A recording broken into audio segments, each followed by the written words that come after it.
गौतम बुद्ध हमेशा ही सही समय पर प्रवचन देने पहुंच जाया करते थे।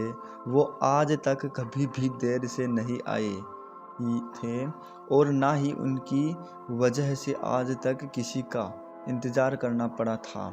लेकिन आज पहली बार ये सा हुआ था कि उनके शिष्यों को उनका इंतज़ार करते हुए काफ़ी समय हो चुका था, लेकिन बुद्ध अभी तक प्रवचन सभा में नहीं पधारे थे। यानी शिष्य आपस में बातें कर रहे थे कि ज़रूर आज तथागत बुद्ध कोई ज़रूरी काम आ गया होगा, वरना तो यानी हमेशा ही सही समय पर आ जाते थे। शिष्य ये बातें कर ही रहे थे कि तभी अचानक गौतम बुद्ध अपने हाथ में कमल का एक फूल लिए वहां आ पहुँचे, यानी और एक पेड़ के नीचे लगे एक आश्रम पर उनके बैठ गए। आश्रम में करीब 500 शिष्य थे जो उनका प्रवचन सुनने के लिए बुद्ध का इंतजार कर रहे थे। यानी इन 500 शिष्यों के अलावा आश्रम में एक और शिष्य भी था, यानी जिनका नाम था महाकश्यप। आश्रम के बाकी शिष्य मानते थे कि महाकश्यप पागल है, क्योंकि वह कभी भी उनके साथ बैठकर बुद्ध के प्रवेशों को नहीं सुनता था। यानी उन्हें आज तक कभी ध्यान भी नहीं किया और ना ही कभी ध्यान करने का प्रयास किया था।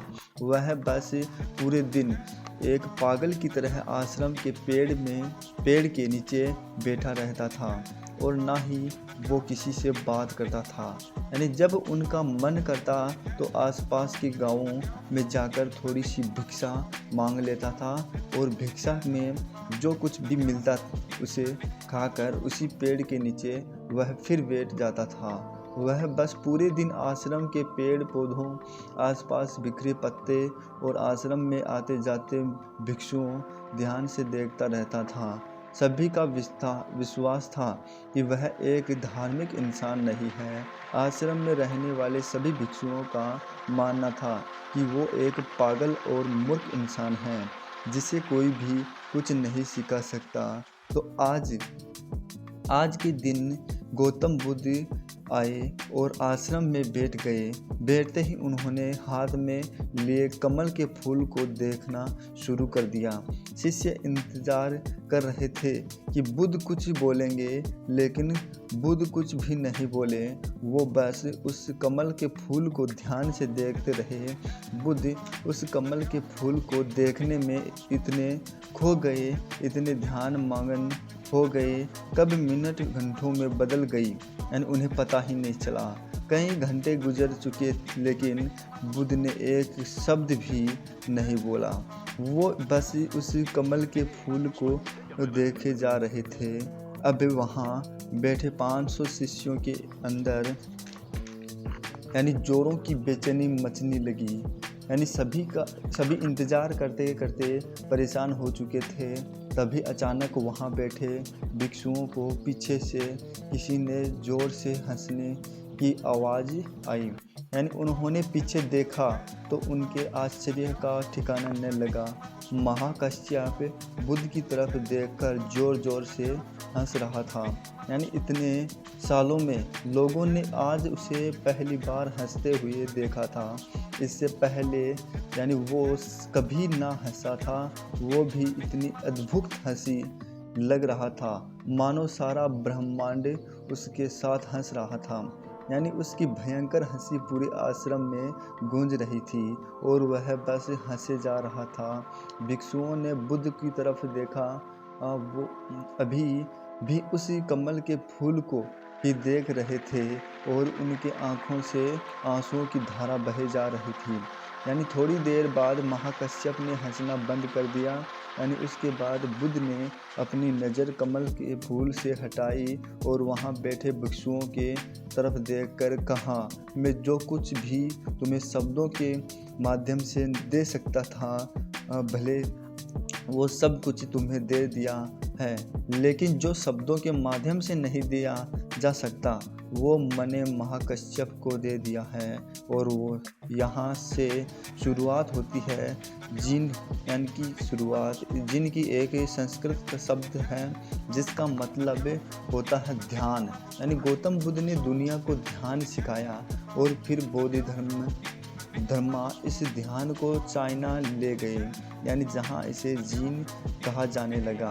फिर चाइना से होते हुए ये जीन परंपरा जापान, कोरिया और दक्षिण पूर्वी एशिया के कई देशों में फैल गए।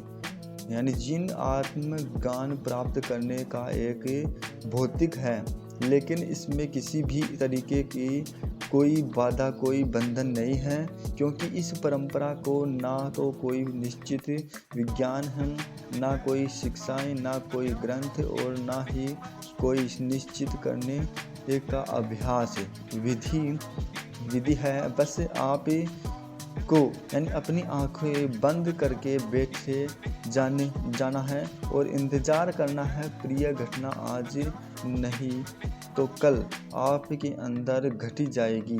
जीन परंपरा में ध्यान करने का कोई निश्चित तरीका नहीं है, इसमें बस आपको जागरूक होकर ये देखना होता है कि आपके दिमाग में किस तरह के विचार उठ रहे हैं, लेकिन आपको उन विचारों में उलझना नहीं है, बस उन्हें देखना है। एक विचार उठेगा और फिर वो अपने आप गायब भी हो जाएगा, बस आपको उन्हें पूरे जागरूकता के साथ देखते रहना है। जब आपके मन में उठने वाले किसी विचार का निरीक्षण पूरी जागरूकता के साथ करते हैं और फिर सब वो विचार आपके मन में गायब हो जाते हैं और आप यानी दूसरे विचार के लिए तैयार होते हैं, तो आप पाएंगे कि दूसरा विचार उत्तेजित और जल्दी से नहीं उठा। ऐसा इसलिए होता है क्योंकि जब आप अपने मन के विचारों पर ध्यान देना शुरू कर देते हैं तो हमारे मन का भाग दौड़ कम हो जाती है और मन शांत होने लगता है। और फिर एक ऐसी अवस्था भी हो जाती है जब हमारा मन विचार मुक्त हो जाता है, मन में कोई विचार नहीं होते, तो दो विचारों के बीच कि ये विचारहीनता ही सच्ची चेतना कहलाती है। शुरुआत में इस विचारहीनता का समय जब ज़्यादा लंबा नहीं होता, ये ज़्यादा से ज़्यादा 8 से 10 सेकंड का होता है, क्योंकि हमारे दिमाग को सालों से लगातार सोचने की आदत पड़ चुकी है। लेकिन हम लगातार प्रयास करते रहें तो धीरे धीरे विचारहीनता का ये समय भी लंबा होता चला जाएगा, और ये समय जितना लंबा होगा उतना ही हम जीन को समझ पाएंगे, ध्यान को समझ पाएंगे, और उतना ही हम खुद के और करीब होते चले जाएंगे।